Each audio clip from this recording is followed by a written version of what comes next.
श्री स्वामी समर्थ मित्रांनो, आपण रोज आपल्या देवांना अंघोळ घालत असतो. आपण दररोज देवपूजाही करत असतो. पण देवपूजा करताना देवपूजेचे काही नियम हे पाळावे लागतात. आता हे नियम कोणते तर बघा, अगदी छोटे छोटे नियम आहेत. आपण हे नियम पाळले तर आपण केलेल्या देवपूजेचं पूर्ण फळ मिळतं. आपण सर्वजण आपल्या घरामध्ये दररोज देवपूजा करतो. तुटकी फुटकी कशी का होईना, आपले आई वडील किंवा आजी असेल तर ते जशी देवपूजा करत होते त्यांची पाहून आपण देवपूजा करायला शिकलो. आणि आपण असंही म्हणतो, देवपूजा न करण्यापेक्षा जमेल तशी पूजा केली ना ती बरी. पण खरं सांगायचं झालं तर बघा, आपण जी देवपूजा करतो, आपल्याला या पूजेचं संपूर्ण फळ पाहिजे असेल तर आपल्याला या काही नियमांचे पालन हे केलंच पाहिजे. तुम्ही जर का या गोष्टी लक्षात ठेवून किंवा या गोष्टी धरून देवपूजा करत असाल तर तुम्हाला या पूजेचं संपूर्ण फळ मिळतं. आपण दररोज देवपूजा करूनही काही जण म्हणतात, आम्ही रोज देवपूजा करतो तरी सुद्धा आम्हाला याचं काही फळ मिळत नाही, किंवा त्यांच्या घराला काही दोष लागतात, घरातील अडचणी संपतच नाही. तर हे दोष का लागतात? तर तुम्ही देवपूजा करताना या गोष्टी तुमच्याकडून कळत न कळत किंवा चुकीने करायच्या राहून जातात. तर या गोष्टी कोणत्या, तसेच देवांना अंघोळ घातलेल्या पाण्याचा उपाय कसा करावा हे आज आपण आजच्या या व्हिडिओमध्ये जाणून घेणार आहोत. पण व्हिडिओमध्ये पुढे जाण्याआधी जर तुम्हालाही परमेश्वराचा कृपा आशीर्वाद तुमच्यावर राहो असे तुम्हाला वाटत असेल तर या व्हिडिओला एक लाईक करा आणि चॅनेलवरती नवीन असाल तर सबस्क्राईब करा. तसेच कमेंटमध्ये श्री स्वामी समर्थ नक्की लिहा. सर्वात महत्त्वाचं म्हणजे आपण दररोज देवपूजा करताना सर्वात अगोदर आपल्याला दिवा हा प्रज्वलित करायचा आहे. आपण काय करतो, आपली देवपूजा ही संपूर्ण करून घेतो आणि त्यानंतर आपण दिवा, अगरबत्ती, धूप हे लावत असतो. पण आपल्याला असं न करता देवपूजा करायला सुरुवात करण्याच्या अगोदर आपल्याला दिवा हा लावून घ्यायचा आहे. तुम्ही दिवा हा शेवटी लावताना तोच दिवा तुम्हाला सुरुवातीला लावायचा आहे. कोणतीही पूजा करताना आपल्याला ही अग्नीच्या साक्षीने करायची असते, तेव्हा त्याचे संपूर्ण फळ हे आपल्याला मिळत असते. तुम्ही जर का ही एक चूक करत असाल तर तुम्हाला आजपासून देवपूजा करताना सर्वात अगोदर तुमचा जो दिवा असेल तो दिवा अगोदर एका बाजूला लावून घ्यायचा आहे. त्यानंतर तुम्हाला देवपूजा करायला बसायचं आहे. आता कित्येक जण बघा, गावाकडचे लोक असू द्या किंवा भरपूर जण लहान मुलांना देवपूजा करायला सांगतात. काही ठिकाणी आजी आजोबा असतात, ते फक्त देवपूजा करायची आहे म्हणून देवपूजा करतात. परंतु देवपूजा करायला बसताना आपल्याला आसन घेऊन बसायचं आहे. तुम्ही बसायला एक आसन घ्या. तुम्हाला दररोज देवपूजा करण्यासाठी बसायला एक वेगळं आसन तयार करा आणि या आसनावर बसून तुम्हाला देवपूजा करायची आहे. देवपूजा करताना कधीही जमिनीवर बसून देवपूजा करू नये.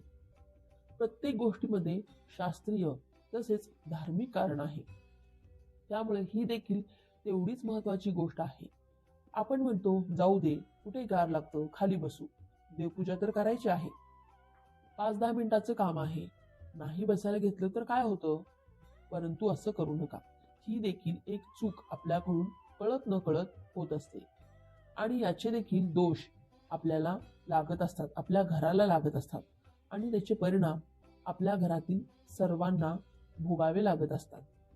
तेव्हा देवपूजा करताना तुम्ही एक बसायला आसन घेत जा. यानंतर आपण जेव्हा देवपूजा करतो तेव्हा देवपूजा केल्यानंतर जे देवांना घातलेलं आंघोळीचं पाणी असतं किंवा देवांना आंघोळ कशी घालायची बघा, आपण काय करतो, एक मोठं भांड घेतो, एक मोठं कटोरी किंवा एक तामण घेतो, त्याच्यामध्ये पाणी भरतो आणि सगळे देव त्याच्यामध्ये बुडवून त्यांना आंघोळ ही घालत असतो. पण बरेच जण या पद्धतीने देवांची आंघोळ आटपतात. तर आपल्याला असं करायचं नाहीये. किंवा तुम्ही काय करता, एक कटोरी किंवा एक भांड घेता, त्यात सर्व देव ठेवता आणि सर्व देवांवर तुम्ही तांब्याने पाणी ओतत असता. तर आपल्याला देवांना अशी आंघोळ सुद्धा चुकूनही घालायची नाही. यामुळे आपल्याला 100% दोष हे लागत असतात. देवांना आंघोळ घालण्यासाठी तुम्ही काय करायचा, सर्व देव तुम्ही एका ताम्हणात किंवा एका ताटलीत काढून घ्या. त्यानंतर एक तांब्याचा तांब्या भरून तुम्ही पाणी घ्या आणि ज्या भांड्यात तुम्हाला देवांना आंघोळ घालायची आहे ते घंगाळ किंवा कटोरी कुठलंही भांडं असू द्या, ते भांडं घ्या. यानंतर आपल्याला आपल्या डाव्या हातामध्ये एक देवाची मूर्ती घ्यायची आहे आणि उजव्या हातामध्ये पाण्याने भरलेला तांब्या घ्यायचा आहे आणि हा उजव्या हाताने या आपल्या डाव्या हातातल्या मूर्तीवर पाणी घालायचं आहे. सुरुवातीला तुम्ही ही मूर्ती सर्वात अगोदर तुमच्या घरात गणपती बाप्पा असतील तर तुम्ही सर्वात अगोदर गणपती बाप्पांना आंघोळ घालून घ्या किंवा तुम्ही ही मूर्ती त्या भांड्यात ठेवा आणि वरतून पाणी ओता. या मूर्तीला उजव्या हाताने पाणी घालून उजव्या हातानेच व्यवस्थित धुवून घ्यायची आहे किंवा आंघोळ घालून घ्यायची आहे.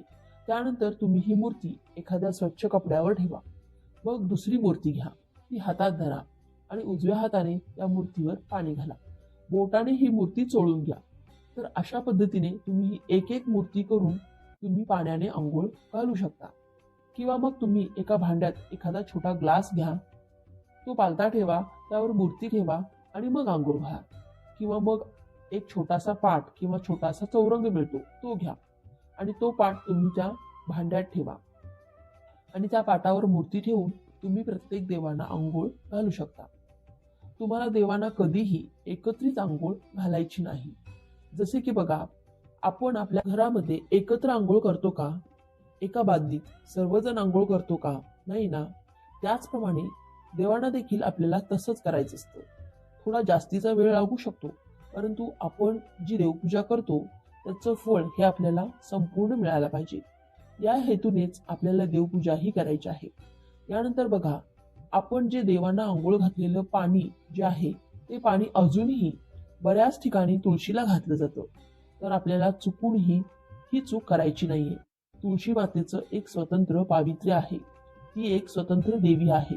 माता लक्ष्मीचे दुसरे रूप तुळशी मातेला म्हटलं जातं. त्यामुळे तुम्ही देवपूजा केलेलं पाणी हे तुळशीला कधीही घालू नका. त्यामुळे देखील आपल्याला दोष हे लागत असतात. आता हे आंघोळ घातलेलं देवाचं पाणी तुम्ही एखाद्या मोठ्या झाडाखाली टाकू शकता.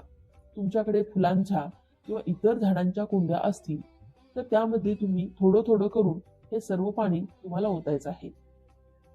हे पाणी तुम्हाला कधीही रस्त्यावर किंवा पायदळी ओतायचं नाही किंवा तुमच्या वॉश बेसिन मध्ये देखील तुम्हाला हे पाणी ओतायचं नाही किंवा पाणी कोणाच्या पायाखाली येईल असं देखील आपल्याला ओतायचं नाही. तर हे पाणी आता काही ठिकाणी झाडं नसतील किंवा काही लोक फ्लॅटमध्ये राहत असतील, त्यांच्याकडे झाडं नसतील किंवा कुंड्या नसतील, तर अशा वेळेस त्यांनी फ्लॅट खाली येऊन तुमच्या इथे आसपास मोठे मोठे झाडे असतील, गार्डन असेल तर त्या ठिकाणी मोठ्या झाडांच्या बुडाशी हे पाणी ओतायचं आहे. किंवा जे लोक खाली राहतात पण त्यांच्याकडे कुठलीच झाडं नाहीत, तर मग अशांनी त्यांच्या आजूबाजूला जी झाडं असतील त्या झाडाखाली हे पाणी ओतायचं आहे. बघा, यामुळे आपल्याला त्या देवांच्या पाण्याचं पावित्र्य हे राखलं जातं. सर्वात महत्वाचे म्हणजे देवपूजा करण्यासाठी आपण जे पाणी घेतो ते पाणी कसं घ्यायचं, कोणते घ्यायचं.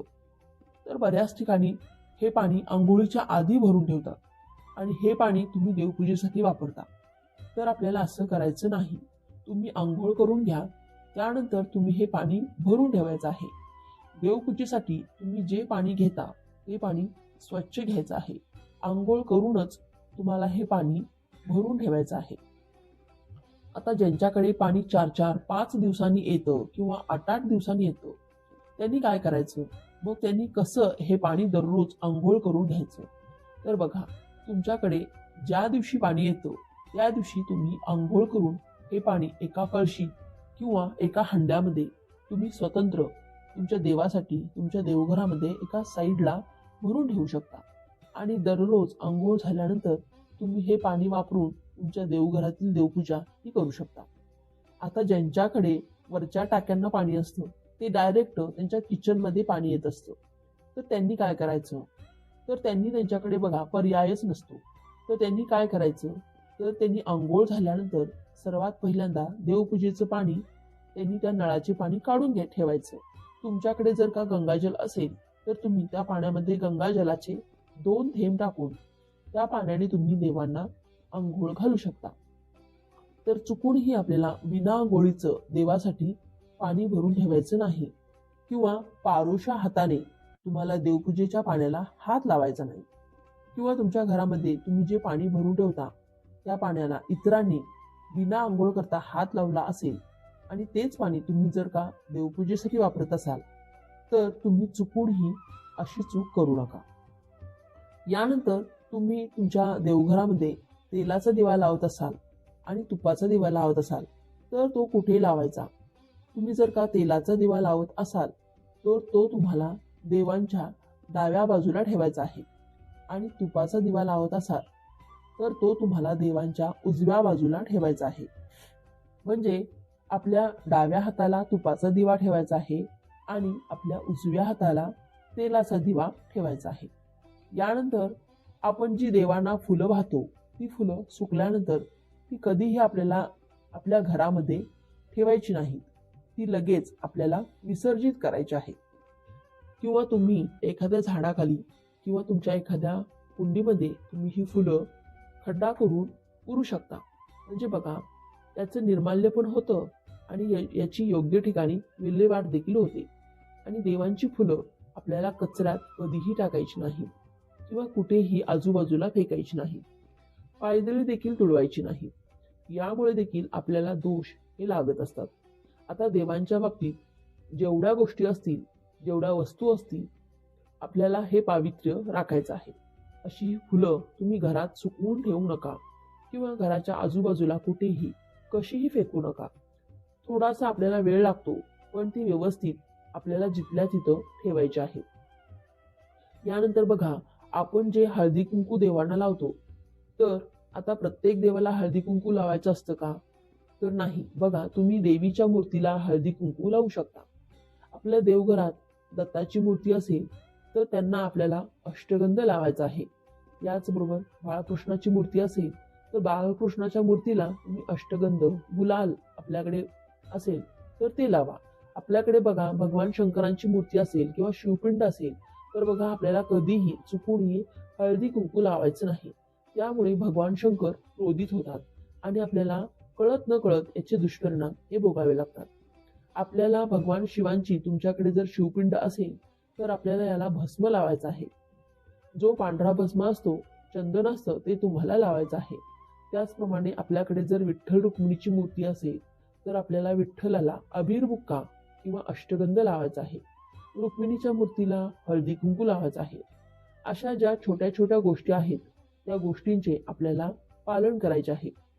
स्वामी समर्थांची मूर्ती असू द्या तर त्यांना देखील आपल्याला हळदी कुंकू कधीच लावायचं नाही. तर अशा छोट्या छोट्या गोष्टींचे पालन आपल्याला आपल्या देवघरामध्ये करायचं आहे. त्याचप्रमाणे आपण धूप अगरबत्ती लावतो. आता याची जी शिल्लक राहिलेली राख असते आता ही राख सुद्धा काही जण काय करतात झाडू मारताना सुपलीत भरून घेतात व ती कचऱ्यात टाकतात. तर असं करायचं नाही.